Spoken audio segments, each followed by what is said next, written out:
Hello, Glenn Hairston here for another Tai Chi talk. Thank you for joining me. Today I'd like to talk a little bit about Tai Chi application and what's going on in that arena. Alright, so you've been studying Tai Chi for a while and you've learned the Tai Chi form and all the basics and so forth, and you're used to playing Tai Chi and you're having a really good time with it. And so now you're trying to figure out how to use these movements. What are these movements for? Because you want to take your Tai Chi to the next level. So you get together with a friend or two, and you basically get into this thing where you're like, okay, let me try this, let me try that. You have someone strike you, perhaps you have someone grab you, throw you, whatever it is, whatever you think the posture is used for, you want to try it out. And generally what happens is you find that you're not having the success that you would have hoped for right away. You're wondering, why isn't this working? And you tend to try harder to make it happen. And over time you try harder and harder, and some days you seem to do better, some days it kind of works, and then another day it's not working, and you're just having difficulty figuring this out. Well, the reason for that is the fact that we're actually trying to do a technique. Tai Chi isn't based on that. I'm sure everyone's heard about Tai Chi fighting isn't based on speed, isn't based on muscular strength, isn't based on a high level of physical conditioning and so on. Not that these things don't matter. To a degree they do. However, like I said, it's not based on that. That is not the foundation. It doesn't rely solely on those things like some other martial arts do. And the reason you're not having perhaps the success that you want to have is that Tai Chi applications are largely circumstantial. That's basically how Tai Chi works. The focus is on letting circumstances happening and not having a preconceived idea on what you want to do. Like, I want to go in and I want to push this person. And if you decide that you want to do a push on this person and you're deciding when, where, and how you're going to do it, it may not be the best moment to do it when the person is in their strongest position and able to put up resistance. And it turns into sort of like a sumo wrestling thing. You're trying to push them, they're trying to push back at you. Who's the strongest? So on and so forth. As I said, Tai Chi application is circumstantial. Let's just take push hands for existence.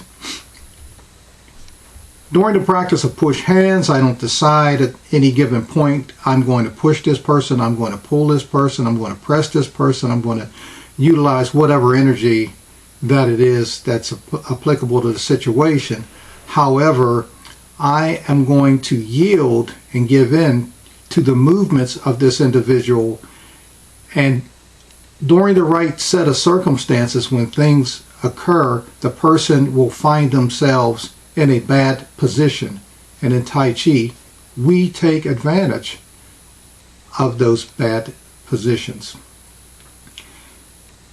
So to give a little example, everyone's familiar watching Hollywood movies and movie sets and so forth. Just imagine going to lean against a wall, and just, you're talking to somebody and you go to lean against a wall and you think the wall is going to brace you, but it's a prop, it's not a real wall, and the wall gives way where you're going to fall. Well, that's similar to the type of circumstances that I'm talking about. In push hands, for example, the individual goes to push against something that they think is going to give a certain amount of resistance, and it gives way, which creates a circumstance where the individual falls off of their balance or overextends. It doesn't have to be drastic. They don't have to literally stumble and fall, but they have to come off of their center. Even slightly is off center. And we take advantage of that. We may do a rollback, which brings them in the same direction that they're falling in to sort of help their demise. Now, if the person has pretty good balance and so forth and good reactions, they will feel that they're going over their center, and they will perhaps feel that we are adding to it, and they will pull back. Well, that is when we'll take advantage of that, of them trying to straighten back out or come back to center, and we will perhaps do a press or a push. So we have these ongoing circumstances of taking advantage of someone's miscalculations. And as we get better at what we do, we are should be able to create these miscalculations. We should be able to make them happen, not just wait for these miscalculations to happen by the other individual, but we learn how to give a little resistance, just a tad, so that the person wants to push a little bit more. They think they have us if they go just a little bit more, and then we give way like that prop wall and they fall in.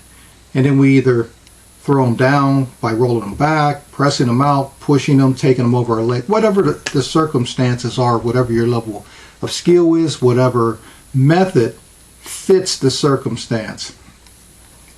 And that in itself is very important to, over time, distinguish which methods fits the circumstances best through feel.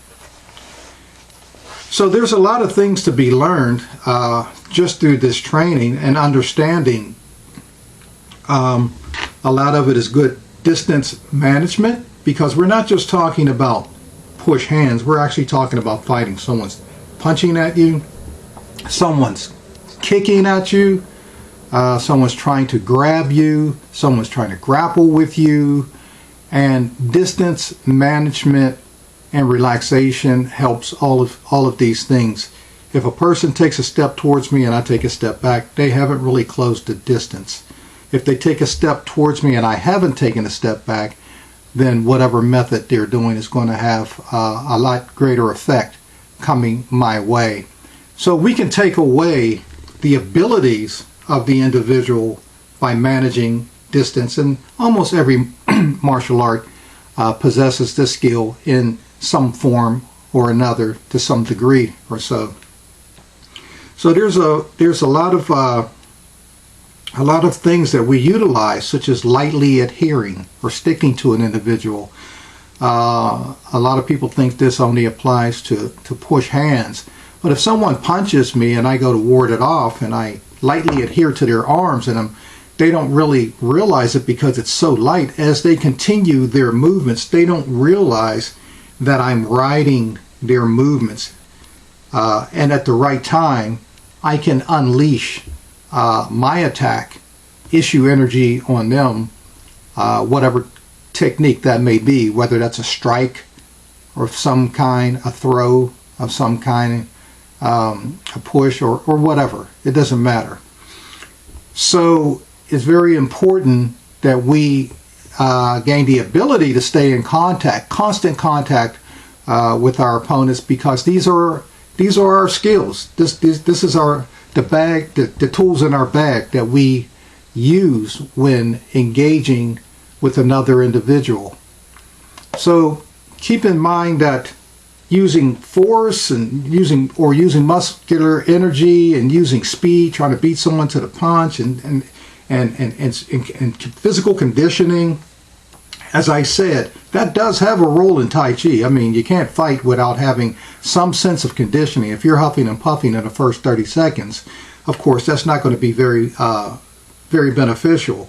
So you should have some conditioning, and the conditioning should be where it is advantageous to coming in contact and engaging someone. You should have some sense of strength. You can't be quote unquote a weakling, and engage with people and expect to come out on top. You will have to exercise some muscular strength to some degree somewhere in an altercation. It just isn't your primary focus, right? We're focusing on using physics and other things in Tai Chi. So with this in mind, think about it. Try that when you're actually practicing. Try not to have in mind, I'm going to do this technique, I'm going to do that technique. People push, and a lot of times you just see a shove fest when people get into it. They're just actually shoving each other around. And that's not what it's all about. That's force against force, and that's not Tai Chi. So the whole thing is everything should be circumstantial. Just like everything else in life, you're dealing with the circumstances of things. You're just not trying to plow through and just do things any way you want to do because it's the way you want to do it. It's not the right time to do certain things. You may not have the right skill set to do certain things. So you have to wait till circumstances are right to strike. So take a look at this. Keep reading your classics. Try to understand better what the classics are saying. And thanks for joining me for another Tai Chi talk. See you next time.